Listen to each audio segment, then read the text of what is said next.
This is the Big O Show. This is the Big O Show. Oh, yeah, there he is, the man that always brings the edge. And remember, you can't get the edge in a store. You got to go online to myedgedrink.com. Use our code Big O. You will get 10% off. Delicious, smooth, and zero aftertaste. I can't tell you that enough. Delicious, smooth, and zero aftertaste. Even, listen, Marcel drinks it because it's got 78 calories. That way he stays, looking sharp like he always does, He's a good-looking dude, in shape, not like me, old, ugly, out of shape. He's the polar opposite of me. You know what I'm saying? Hey, look, there's a lot of pressure in Miami, all right? There's a lot of pressure in Miami. Yeah, I lost the pressure. I'm married. I have a girlfriend, man. Very committed relationship. That doesn't mean I can let myself go, because then I let myself go. I'm still in Miami. Girlfriend. Keyword, girlfriend. Not married yet. After you're married, then you pass like 10 years, you loosen up the belt, you have an extra round, you have a second helping, and it just continues, my brother. That's all. I miss that teenage metabolism, man. When I was a kid, when I was like early 20s, my weight would fluctuate. It would be 10 pounds back and forth over the course of a week. And like my doctors would be like, well, that's not normal. I was like, speak for yourself. It's normal for me. I'm cool with this. Now I've been at 210, 212 for I don't know how long. It's not going either way. It's not going up or down. It doesn't matter what I do. So yeah, I'm with you, bro. I remember that when nothing stayed with me. Now everything stays like freaking luggage, bro. That's just like, it's terrible, bro. I'm just carrying Samsonites all over the place. It is what it is. What are you going to do? I thought, by the way, and I've talked about this. We've talked about this on our segments and all the other segments and on the shows. They have never flinched, dude, with their offensive line, and they've never flinched with their defensive backs. While we keep talking about it, hey, shouldn't they go get somebody? Shouldn't they go get somebody for the line? Shouldn't they go get somebody for the defensive backs? It's amazing to me. And today, again, it was like there was no flinching. Hey, they look young to you, but to us, they're vets. The way he labeled the corners, and it's hard for us to look at Iggy that way. It's hard for us to put that undue pressure on Crossan. Cater Kohu, man. That kid is just a baby from Division II coming into this league.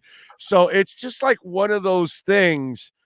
What do they see that we're so worried about, but they're not, Marcel? I think they see youth, they see athleticism, they see an impressionable and coachable group. That's as far as if Noah starts on Sunday, it just has to be because he's the most coachable man available. Because talent-wise, it should be Keon Crossan on Saturday. It should be Keon Crossan at outside corner. We'll see Nick Needham did not practice in full today. He was limited today. I would guess. I don't actually know if we get injury reports today. I imagine we do. We're back. Oh, not I don't think you got it to Wednesday. I think it is Wednesday now that it's week one. Gotta reacclimate. Yeah, we gotta get readjusted, bro. I know. But he was at practice. He didn't participate in drills, kind of did some side work, but he was dressed and he was out there. If he can't play, then it's a major, massive, huge concern. Huge concern, even against New England. Because then, like you said, then Cater Kohu is going to have to get some run at some point. He is going to get a welcome to the NFL moment at some point. But I always say, and this is why I always give coaches the benefit of the doubt, because, fans and media, we see practice, we see small sample sizes, we see games and a couple plays. Coaches see them every day. They see their work habits, they see their training habits, they see their discipline, they see their studying. And so I tend to give guys and coaches the benefit of the doubt when they make decisions on players like that, unless it is like egregious. Like, for example, when I was in Buffalo a couple years ago, Frank Gore kept getting 13, 14 carries a game over Devin Singletary, who was averaging 5.5 yards per carry.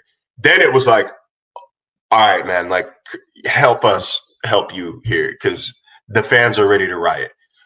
Then it was like, all right, man, like that's a little too much. But over this, like I said, like I've been reporting all off season that the Dolphins staff thought that they thought that playmaker was a bigger concern than the offensive line because they felt like they can coach this offensive line. And here they are. But I don't think I think it's not great. Their quarterback situation is not ideal. It's not great right now. I think that's what we think. That's what we think. That's not what they think. That's what we think. I think that Keon is passable for a few weeks. I think he'll be all right for a few weeks. I would not put Noah on the field when Stephon Diggs is on the field. Period. Unless you're just going to have Holland roll over and just leave X alone on an island, and then give him, then when Diggs goes over to Iggy's side, you bracket him. I mean, that's the only thing I can think of that you'll do, right? Because the thing is, I would imagine Holland is going to be cheating a little bit more to whoever's play. It doesn't matter, even Keon Crossan. Doesn't matter who plays. I mean, it's weeks ahead, but the thing is, Gabriel Davis on the other side is also very good, and also a very good route runner. Yeah, I don't think he has not shown in training camp. Like I value my opinion a little bit more than usual because I do see every practice, all practice. I don't just see the 20-minute snippet like we did today. We do in the regular season. He did not show anything this summer that suggested he was ready to be a full-time starter. So I don't like. There's got to be something that we aren't getting. And I know that McDaniel, when asked about what he likes about Noah, he likes his spirit. He likes his he's a smart kid, dude. A hard worker. And let me tell you something. He's mature beyond his years. Which, by the way, the other guy, Kader Kohu, also rubbed me that way. Like, wow, dude, like you're a mature kid for a Division II guy. He had a really good, realistic outlook of what position he's in and all of that. So I think that you're right. You started off the segment by saying, that obviously the coachable, that they're, that they're players that are working hard.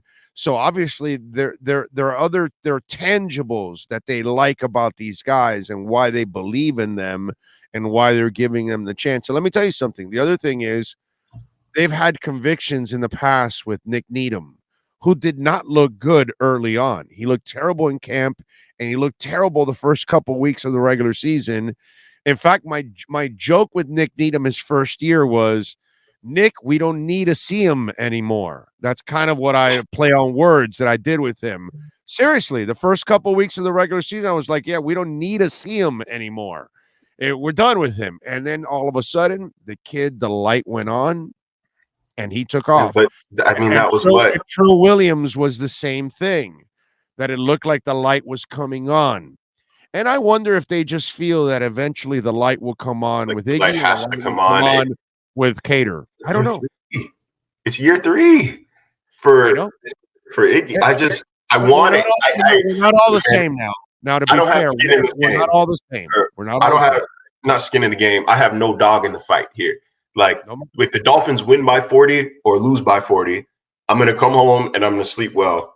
I'm going to play some FIFA, hang out with my dog. It doesn't matter to me at all. But I want Noah to succeed. He's a good kid, man. Yeah. He's a good dude. I want it. So I'm not speaking this as a hater. I want it to be emphasized that I just don't think I don't know if he's got the instincts, and it's hard to teach that. It's hard to teach that. He doesn't have the instincts yet. That's clear. That's clear. That's obvious. Yeah. It's so, and he's in such a tough spot, man. It's hard to learn. He just switched positions sophomore year at college. So you're having to learn a new position while facing the best athletes in the world. So I don't know, man. But either way, Mike believes in this quarterback group. He believes in the depth. They've proved time and time again that they don't see depth as an issue. By signing Mackenzie Alexander and then Justin Bedwell, who's going to be more of a special teams contributor than anything. It's the same case. It's the same case as the offensive line this summer. There's a reason there wasn't total overhaul, because they believed in the group, and for what it's worth, they've been good in pass protection this summer. So, as good as the Patriots are in their secondary, talk about the challenge for Tua and the offense. They have the better offense to challenge that secondary, but it's a damn good secondary. So here's the thing. do you expect them to run to open up the pass, or do you expect them to pass to open up the run against Here's that the thing. I don't think the Patriots secondary is that good right now.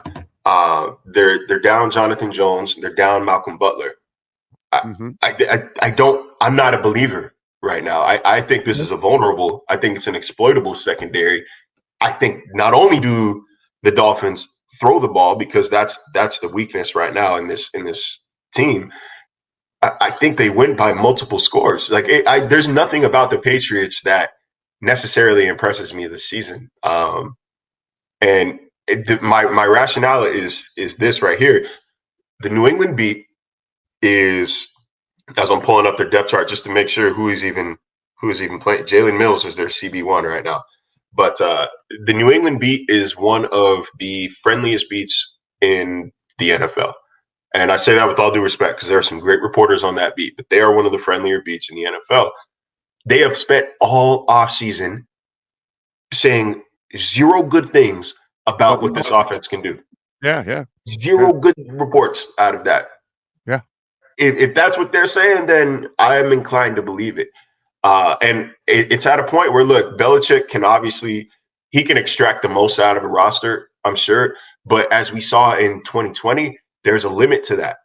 There is a limit to how much Bill Belichick can impact a roster that doesn't have much talent, or that doesn't have it there. He can only scheme so much. So, and when you sprinkle in the fact that McDaniel doesn't have, he's got some film from, San Francisco and Atlanta and so on and so forth that they can hope for. But he hasn't opened the bag up yet. They're going to see a lot of new things on Sunday that did not debut during the preseason. So I think like that the element of surprise, and I think the lack of talent in New England secondary and their lack of talent on offense, it screams Dolphins win. It screams Dolphins dominant win, especially at home. Patriots are already, a little bit in their head by coming down here a few days ahead of time to get used to the heat. You're not going to get used to the heat, bro. Like it's going to be hot on Wednesday. It's going to be hot on Friday. It's going to be hot on Sunday. It doesn't matter when you get here. It's going to be hot no matter what. So they're already kind of overthinking this. I would be a little surprised, and I would be probably disappointed in the Dolphins if they don't win this by multiple scores, because they're capable of doing so. Just want them to win. I'm not also going to demand multiple scores. It would be nice. The more they bury Belichick. I know why the son of a bitch came here early. He's coming in early because he's trying to plant cameras and mics all over the place. He's going to break into the facility in the middle of the night. He's going to place cameras all over the place. He thinks he's, Mission Impossible, and he's got, people in the truck telling him what to do and all that. I know what's going on here. There's no acclimation to the heat or any of that. That dude is psyched out, and he's here to, spy. You want a story there, Marcel? You need to park your ass somewhere around that facility in the middle of the night. You're going to catch Belichick. Maybe he's going to swim in from that effing canal and go over into the facility. Watch out. Shoot, you're not going to catch me in Miami Gardens in the middle of the night. No, thank you. Listen. Well, obviously, Belichick's a lot tougher than you are, because he's going to be there in the middle of the night. Obviously, I'm not. All right. You have a chance. I guess you're not dedicated to your craft. You are super right. You got a story breaking. Belichick is going to be breaking into the Dolphin facility. You have a chance to break open that story. Tell him. Hey, look. I don't even go to work when I feel a little sick, man. I'm told not to go to work when I feel a little sick. They're gonna tell me go to Miami Gardens at 2 a.m. Adrian Perez. Tell you what, Adrian, you go and we'll share the byline. You feed it to me. I'll pay you under the table. You can ghostwrite, and we'll get it out there. I don't need to break the damn news that bad. You're gonna snap a picture of Belichick in burglary clothes. I mean, that's big, bro. I'm telling you, Marcel, it's big. You're passing up a hell of a story. All right, so what's the prediction? Dolphins record at the end of the year is what, Marcel Louis Jacques? All right, well, why don't we run through it? You want to run through game by game, or you want me to just I don't play a game. Yeah, we all knew Cincinnati was going to be really good and going to the Super Bowl. I don't play the game stuff. Give me a number. Go ahead. What is it? I can be comfortable saying 10-7. I can be convinced that they even hit 11-6. Okay. I think that's fair. I think there's a lot of games. I mean, Jets 2 times. You need to beat the Patriots at least once. You need to beat the Lions. You need to beat the Bears. You need to beat the Texans. You need to beat the Browns. That's 7 wins right there. That, that's it. Like, you lose those, something went wrong. You should be able to beat the Steelers at home. You should be able to beat the Vikings at home. And I think they split with the Bills. And I'm not the only one in that media room here that thinks so. I think this is the year that they finally split with the Bills. Wow. The way to do it is going to be in week 3 with no Tre'Davious White. If they're going to win, I think it's then. But I think this is it. Again, Mr. Buffalo Bill is picking the Dolphins to win 1 of 2. It's the argument that gets me killed by Bills fans every freaking time. But I will say it because I know I'm right. I'm like that Hannibal Buress clip. Why are you booing me? I'm right. The games last year were a lot closer than those scores suggest. A lot damn closer. It was 14-0 at halftime there in week 2. And the Dolphins, I believe, turned the ball over 2 times in their red zone in the first half. Yeah. And it was Jacoby Brissett. The wheels fell off. Once the defense realized, look, man, this is a wrap. Yeah, things got out of hand. Second game, it was like 9-3 or 9-6 at halftime. Like, they're right there. They just didn't have any sort of offense to drive the ball. They didn't have any sort of offense to help them out that game. Like, I think that maybe this offense and this coaching staff in week 8 last year against the Bills when they're at Buffalo, I think that's a Miami win. I think like you can generate some offense. If you could generate some offense in that game, they were vulnerable. So I don't know, man. I think they split at least 1. Like I said, I'm not the only one in there that thinks so. I like that. Well, and listen, there isn't a jabroni at quarterback this year. It's Tua, so that's a good thing. All right, so speaking of not having a jabroni at quarterback, Yadich and touchdowns for Tua are what? That's tough. Nothing's easy. I'm setting you up for failure. It's called predictions. Oh, I mean, I did it too. I went 11-6, 4,000 yards and 34 touchdowns. I don't know if I'm willing to go that high on the TDs. That's it. But go ahead. I agree with the 4,000 yards because I mean, what is that what's that per game? We go 4,000 divided by 17, 230 a game. Yeah, like I think at least 4,000 yards. My problem with him with predicting 30 plus TDs is that he hasn't cracked 20 TDs. So in a season, I would like to see him do that first. He hasn't had weapons to do that. He hasn't had a line to do that. He hasn't had coaching to do that. It's been done. It's been done before. And in part, it's because he hasn't played a full season. So I want to see that first. I'm more comfortable with like the 26 touchdown range. 26, 27 touchdown range than I am 30 plus. And I would go single digit interception. If they lose both Bills games, they're going to kill you. That's it. You set yourself up. That's the beauty of, isn't that the beauty of predictions? They all ask you for predictions. Oh, yeah. I get paid to do this, so I have to be right 100% of the time. Yeah. That's how it goes, right? I won't use a word to describe. I won't call him outside his name. I had a person screenshot a damn prediction from week 18 of last season, talking about, look at all these so-called experts picking the Patriots. I'm sorry for picking the Patriots after the Dolphins lost 34-3 the week before. Yeah. Like I don't care, bro. Like, it doesn't matter that much to you that 8 months later we got to bring it back up and have people thinking that that's what I picked for week 1 is ridiculous. Dude, you made that guy's day, dude. Like, that guy was excited. He might have gone to the bathroom to play with himself after he sent you that. Like, and I think what bugs me more, it's not that, because like I'm sure I get cold taked so often that I just don't see by random people.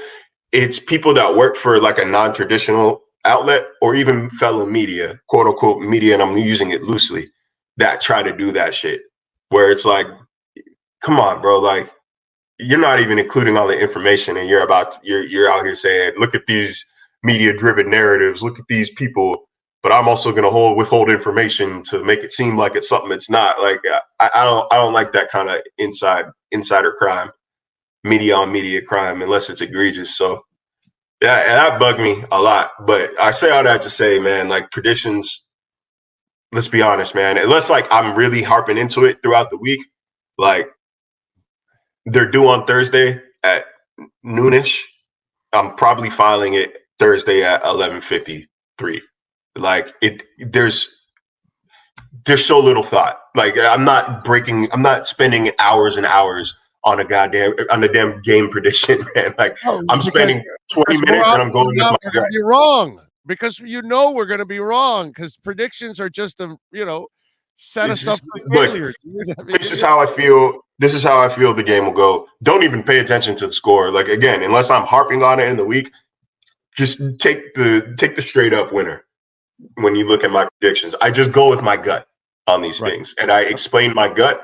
I spend 10 to 15 minutes thinking about it at most, and then I move on. Yeah, don't come back 3 weeks later and say, well, you did. Come on, man. It's the game prediction. I have no control over what happens in the game. It's just all right, so we'll wrap it up with this. Since you think that maybe the Dolphins are going to take 1 of 2 from the Bills, what, in your eyes, since you covered the Bills for a while, what do the Dolphins need to do to close that gap? Interesting. What do the Dolphins need to do to close that gap? Bro, they're a Super Bowl contender. So if Miami's going to close that gap, they've got to be a Super Bowl contender. So what do they got to do? True Super Bowl contenders win the games that they're supposed to. So there can't be a Colts game. There can't be a Jags game. There can't be a Falcons game because even with all that, they were within striking distance of the Bills for the AFC East title. So like you have to win the games that you're supposed to, and you have to be able. It's like golf. They say that going from like a 20 to a 10, or even a 30 to a 10 is easier than going from a 10 handicap to a 5 or 10 to a 3, because you have to eliminate. You can get your handicap to 10 by eliminating the triple bogey holes, by eliminating the duffs, by eliminating the chips hitting it fat. Like all you have to do is clean your game up. So that's what they need to do to get to that 10 handicap. Clean your game up. Don't go to Detroit on Halloween and get your kneecaps bitten off. Don't lose to the damn Texans. Right. Don't lose to what's the other one? Don't lose to the Bears. Stanky fingers. Don't get dominated at the line of scrimmage against the Bears in week 9. Do that, and you should be in position to contend for the AFC East. And then you take 1 from Buffalo. You split with Buffalo. It's anybody's game. It's anybody's game. New England lost. I think they lost the division title. When did the Bills clinch? In like week 16, give or take. Weeks 16 or 17, they clinched, and New England lost 2 games to the Dolphins last year. Like New England blew plenty of games last year. Like it's so fickle, man. Like it's not like the Bills are 8 games better. You know what I mean? Like it's not like what's like the worst, the widest margin of like 1st to 4th in any division. Like it's not like Packers and Lions. You know what I mean? It's not. Yeah, there you go. It's not Colts and Texans or Colts and Jaguars or Bucks and Falcons. Like it's not that. Like it's going to be tight, but you can't have those letdown games. You got to be able to, like any given Sunday. Don't get me wrong, but if you're a contender, if you think you're a contender, there are games that you have to win. And so those that I mentioned, even if you play a bad game, you still got to win ugly, and that's you got to be acceptable. able to win ugly. So Detroit, Chicago, Houston, those are the games like you have to win all damn three of those. Yeah. You're right. You're right. The stanky finger loss last year was just like, dude, really? You're going to lose to the Jags? Come on. It's one game. And the Bills also lost to the Jags last year, but like one game has all the difference because you beat the Jags, you beat the Falcons, one of the two, Miami's in the playoffs. Right. Yeah. It was the difference. It was all the difference in the world. So yeah. All right. There it is. Follow him on Twitter at Marcel_LJ. I also saw that the Tua story came out this weekend. So tell them about it, sir. Yeah, if you guys haven't read it, it's pinned on my Twitter page if you want to give it a read. Basically, excuse me, throat's real dry. Basically, the whole premise for Tua's offseason from a self-improvement standpoint was improving his lower body and his core. The arm strength, when people say he can't throw it deep, it's not necessarily true. Like Tua can throw the ball 55 yards with poor mechanics. Like that's hard to do. If you look at the shots that he took deep last year and when it hangs in the air for a year and this and that, watch how he actually throws the ball. He's very rarely actually driving the ball downfield. He's jumping and throwing, or it's all arm and it's all upper body. So what they tried to do this summer was get back to that lower body foundation, get back to, proper mechanics and proper driving from the bottom. And a lot of his throws, it read a little long, so I couldn't include it in the final story, but the metrics of where he threw basically with a 3-step drop last year. At the start of his program, his max was, I want to say, it was like 55 yards. I have it written down somewhere, 55 yards. By the end of the program, his 3-step drop max was 71 yards. He could throw the ball deep, man. He could throw the ball. And then it was also just throwing off platform, outside the pocket, to a 27 QBR. Kurt Warner, by the way, when he talked about that deep ball, that 51-yard completion. I love how we complain about completions now. Like you had a Dolphin offense that couldn't hit the side of a barn, couldn't even find a pass 50 yards downfield. Now we're complaining about a guy that completed one. But anyway, so look, Warner, I've said it before. If you watch the video, he was wide. He wasn't set. He didn't have his feet set the right way to throw it downfield. He was wide, so he wasn't able to get all of it on there, and it still went 51 yards. So look, he was. I think I've said it before. We too often get wrapped up in the how and not the what. Like we get too caught up in how something happened and not focused on what happened. Right. Who cares if the ball floated for 22 seconds and looked like a, sideways rotation and whatnot? If Tyreek got the ball 50 yards downfield, you're plus 50 there. Oh, if it was in stride, and then he probably would have scored. All right, cool, bro. If I had, if I was 6'9", I'd probably be in the NBA. Like we can play what if all day long. Let's focus on the what. Like the fact is, it was a completion. He completed the pass. That's really all I care about nowadays. But but beyond that, beyond his physical improvement this summer, we're seeing a refined work ethic from him because it's fun for him to go to work again. And I think I touched on this a little bit before, but just in case I didn't, it's like I've had a paper, my first paper I worked at. I didn't necessarily get supported by the editor. Nobody was really reading my stuff or paying attention to me. It was boring hours. It was a bad office. So like I knew I was good at this job, but it was just like, I gotta go work again today. I gotta go do this and do that. My second job, man, I have my editor saying, look, we appreciate you. We thank you for doing this extra work. You're getting better. You're doing this. You should try doing this and this. And I was all of a sudden, I was like, I feel like going the extra mile because I'm getting proper support. My coworkers were better at their job. My editors and supports that they appreciated the work more. So I would go into work a little earlier. I'd stay a little later. I'd go the extra mile because it's fun to go. It's something I want to go back into. That's what we're seeing from Tua is this year. He's got better supporting cast. He's got better coaching staff. Like it's a more conducive environment for success. it's something that he likes to go into. So that's why we're seeing, that's why we see him 5 hours before game day or 5 hours before kickoff. He's by himself in the stadium running through plays with the sheet in his hands. It's not something he did last year. It's not something he did the year before. But it's something he likes to do now because he likes coming into work. And he's wanted. He's wanted. He's supported. Wanted. So from my understanding, other than the extremes, so like the head coach and last year and then the owner, there was a lot of support for Tua within the building beyond, I guess, maybe the most vocal, most visible decision makers. And you could take that as you want, but I mean, he is still here at the end of the day. Like if they didn't want him here, he wouldn't be here. So the personnel guys that picked him are backing him. It's all the periphery, the two goofy owners, and then the coach that they had to get rid of. That's the shit that they had to face. And that's because they had all the extra general managers that wanted, or general manglers, should we call them, because that's what they were. They were general manglers, not managers. But that's the problem. Hopefully now they can leave Chris Greer alone so he can do his damn job, because him, Allen, and McKenzie, I continue to tell everybody they will prove to be one of the best front offices in the NFL. But time will tell. We'll see. Marcel, as always, thank you, my brother. I appreciate you. We will catch up later in the week, my friend. Football is here officially. Thank you. Sir. You got it.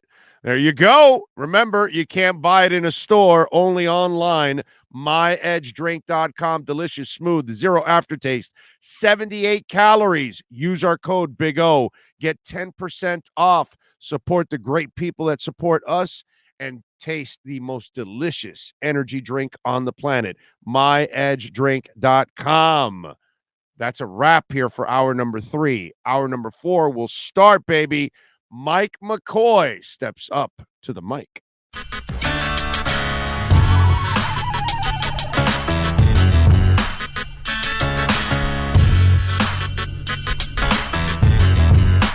This is the Big O Show.